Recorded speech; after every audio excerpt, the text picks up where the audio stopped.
Hey friends, good morning.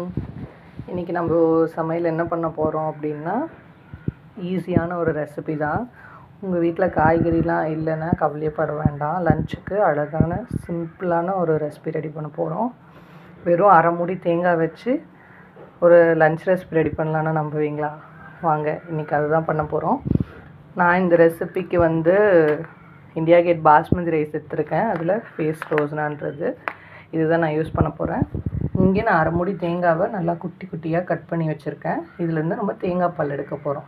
நம்ம இன்றைக்கி பார்க்க போகிறது தேங்காய் பால் சாதம். வாங்க, என்னோடய ஸ்டைலில் எப்படி ஈஸியாக செய்யலான்னு பார்க்கலாம். ஸோ நான் இப்போ இந்தியா கேட் பாஸ்மதி ரைஸில் என்னோடய டிஷ்க்கு தேவையான 1 கப் ரைஸ் எடுத்துக்கிறேன். இது நம்ம ஒரு 15 மினிட்ஸ் தண்ணியில் சோக் பண்ணி வச்சிடணும். பை த டைம் நம்ம இப்போது தேங்காய் பால் அரைச்சிட்டு வந்துடலாம். இப்போது நம்ம அரிசியுமே கழுவி ஊற வச்சாச்சு அண்ட் தேங்காய் பாலுமே எடுத்தாச்சு. நான் திக்காக எடுத்திருக்கேன், ஏன்னா இது ரெண்டு வாட்டி அரைச்ச பால். ஃபஸ்ட்டு 2 வாட்டியான பால் மட்டும்தான் எடுத்திருக்கேன். ரொம்பவே திக்காக இருக்குது பாருங்கள், தெரியும் உங்களுக்கு பார்த்தாலே. இப்போது நம்ம ஆரம்பிச்சிடலாம். எனக்கு கொஞ்சம் உடம்பு முடியல, அதனால் நான் இன்றைக்கி இண்டக்ஷன் ஸ்டவ்வில் தான் சமைக்கிறேன். முதல்ல ஒரு குக்கர் வச்சுப்போம். குக்கர் நல்லா ஹீட் ஆகட்டும். ஒரு குக்கர் நல்லா காஞ்சிருச்சு. இப்போது இதில் நம்ம தேங்காய் எண்ணெய் ஆட் பண்ண போகிறோம்.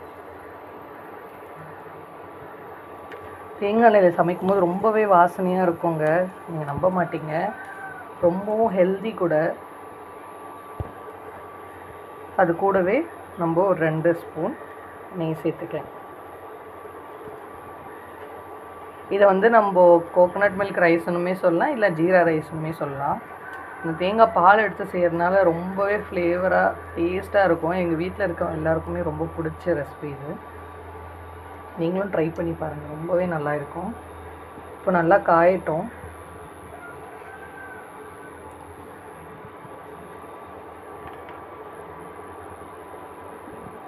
நான் கொடுக்குற மெஷர்மெண்ட்டில் அப்படியே செஞ்சிங்கன்னா உங்களுக்கு சூப்பரான டேஸ்ட் வரும். இது கூட சைட் டிஷ்ஷாக நீங்கள் பொட்டேட்டோ ஃப்ரை பண்ணி பொட்டேட்டோ வெஜிடேரியன்னா பொட்டேட்டோ ஃப்ரை பண்ணிக்கலாம். இல்லைன்னா நான் வெஜிடேரியன்னா நீங்கள் முட்டை நல்லா அவிச்சு மிளகாய் பொடி போட்டு வறுத்து வச்சு சாப்பிட்லாம். சூப்பராக இருக்கும். இப்போது எண்ணெய் காஞ்சிருச்சு. நான் இதில் ஒரு பட்டை, 2 ஏலக்காய், 4 லவங்கம், ஒரு பிரிஞ்சி இலை சேர்த்துக்கிறேன். அது கூடவே நல்லா ஒரு ஃபுல் டீஸ்பூன் அளவுக்கு சீரகம் போடுறதுனால ரொம்பவே வாசனையாக இருக்கும்.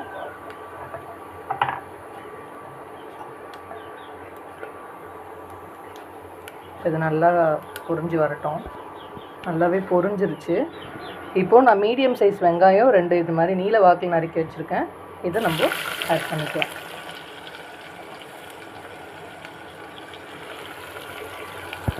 இப்போ இது கூடவே 2 பச்சை மிளகாய் கீரி வச்சுருக்கேன், அதையும் சேர்த்துக்கலாம். இது மட்டும்தாங்க இந்த டிஷ்ஷுக்கு காரம். நம்ம வேறு எந்த காரமும் இதில் நம்ம சேர்த்துக்க மாட்டோம். கூடவே வெங்காயம் வதங்கிறதுக்காக கொஞ்சமாக கல்லுப்பு சேர்த்துக்கிறேன். நல்லா வதக்கிக்கலாம்.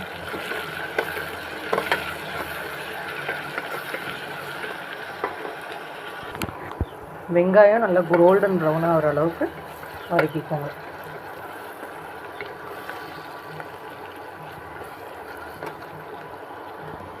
வெங்காயம் நல்லாவே கோல்டன் ப்ரௌன் ஆகிடுச்சு. இப்போது ஒரு கையளவுக்கு புதினா இலை, அங்கே ஒரு கையளவுக்கு கொத்தமல்லி இலை, இது 2த்தையும் ஆட் பண்ணிட்டு ஒரு கலரி வச்சுக்கலாம். இது வாசனைக்காக தான், ரொம்ப நல்ல வாசனை வரும் உங்களுக்கு.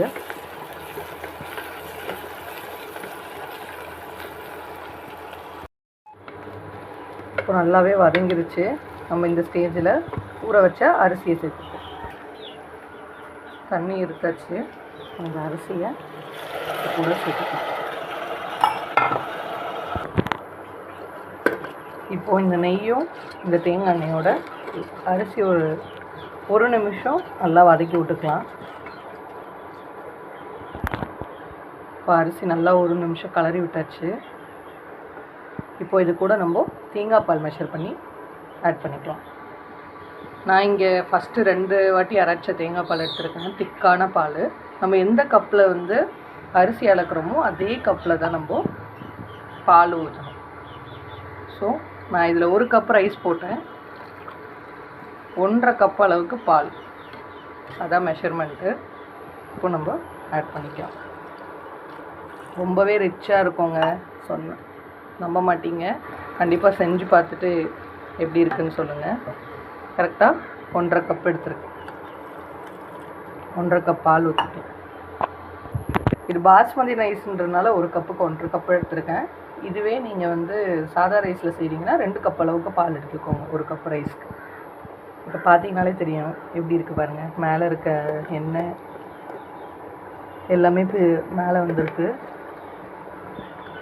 ஜஸ்ட்டு ஒரு மிக்ஸ் பண்ணி விட்டுருங்க.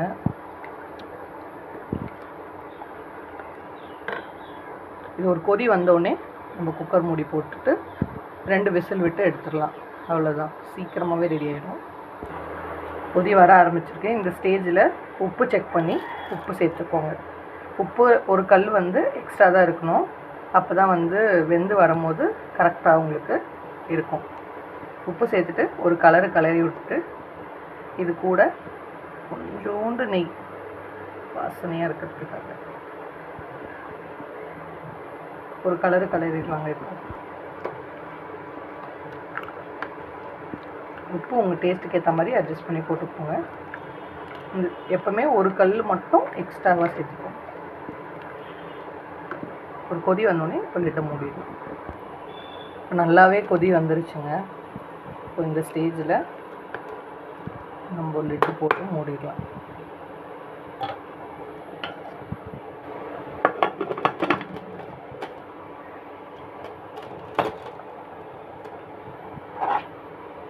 கரெக்டாக 2 விசில் வந்தோடனே நம்ம ஆஃப் பண்ணிடலாம்.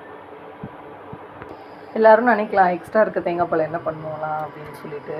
தேங்காய் பால் வந்து நிறையவே ஹெல்த் பெனிஃபிட்ஸ் இருக்குது தேங்காய் பாலில். வயிறு புண்ணு இருக்கவங்க, அல்சர் ப்ராப்ளம் இருக்கவங்கலாம் இந்த தேங்காய் பால் குடித்தா அவங்களுக்கு சீக்கிரமாகவே இந்த புண்ணெல்லாம் நல்லாவே ஆறி வந்துடும். நான் எப்போவுமே எக்ஸ்ட்ரா தான் அரைப்பேன். இந்த தேங்காய் பாலை நான் என்ன பண்ண போகிறேன்னா கொஞ்சமாக நாட்டு சக்கரை போட்டு கலந்து குடிக்க போகிறேன். இன்றைக்கி நான் வந்து பாரிஸ் பியூர் இந்த ப்ரௌன் சுகர் தான் எடுத்திருக்கேன். ஸோ இதில் வந்து மண் எதுவுமே இருக்காது, அதனால் நம்ம டைரெக்டாகவே ஆட் பண்ணிக்கலாம். ஸ்வீட்ஸ்க்கெலாமே சூப்பராக இருக்குங்க. நான் இதை ப்ரோமோலாம் எதுவும் பண்ணல, ஜஸ்ட்டு இது நான் யூஸ் பண்ணி அதில் நல்லா இருக்கிறதுனால உங்களுக்கு நான் சஜஸ்ட் பண்ணுறேன். அவ்வளோதாங்க. இது ஒரு மிக்ஸ் பண்ணிவிட்டு குடிச்சிங்கன்னா அவ்வளோ டேஸ்ட்டாக இருக்கும்.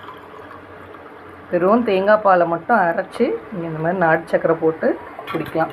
இது கூட ஒரு ஏலக்காய் சேர்த்துக்கிட்டிங்கன்னா இன்னுமே வாசனையாக இருக்கும். இடியாப்பம் ஆப்பம் பண்ணும்போது சேம் இதே மாதிரி தேங்காய் பால் அரைச்சிட்டு கொஞ்சம் நாட்டு சக்கரை கொஞ்சம் ஏலக்காய் போட்டு சாப்பிட்டு பாருங்கள், அவ்வளோ சூப்பராக இருக்கும். நிறைய தேங்காவை உங்களோட ரெசிபியில் சேர்த்துக்கோங்க, ரொம்பவே நல்லது, ஹெல்தி. அப்புறம் கரெக்டாக 2 விசில் வந்தோடனே நம்ம ஸ்டவ் ஆஃப் பண்ணிடலாம். விசில் வர்றதுக்குள்ள அந்த கேப்பில் நம்மளோட ஹெல்தியான தேங்காய் பால் குடிச்சிட்டு வந்துடலாம்.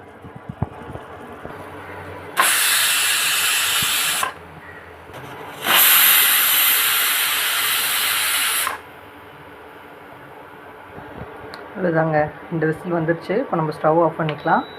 ப்ரெஷர் ரிலீஸ் ஆனவுடனே உங்களுக்கு நான் சாதம் எப்படி வந்திருக்குன்னு காட்டுறேன்.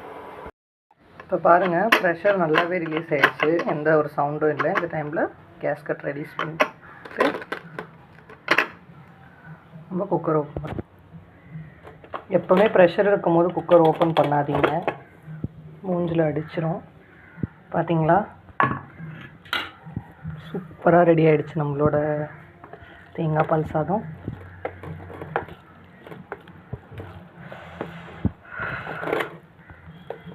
பாருங்கள், நல்லா சூப்பராக வந்திருக்கு.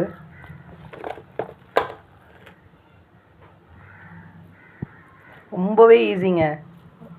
ஒரு 15 நிமிஷம் இருந்தால் போதும், சீக்கிரமாக ரெடி பண்ணிடலாம். அவ்வளோதாங்க, என்னோடய ஸ்டைலில் தேங்காய் பால் சாதம். பிடிச்சிருந்தா கண்டிப்பாக லைக் பண்ணுங்கள். இன்னும் நிறைய இந்த மாதிரி வீடியோஸ்க்கு கண்டிப்பாக என் சேனலை ஃபாலோ பண்ணுங்கள். மறக்காமல் சப்ஸ்கிரைப் பண்ணுங்கள். Happy cooking, happy eating. Bye friends, இன்னொரு வீடியோவில் பார்க்கலாம்.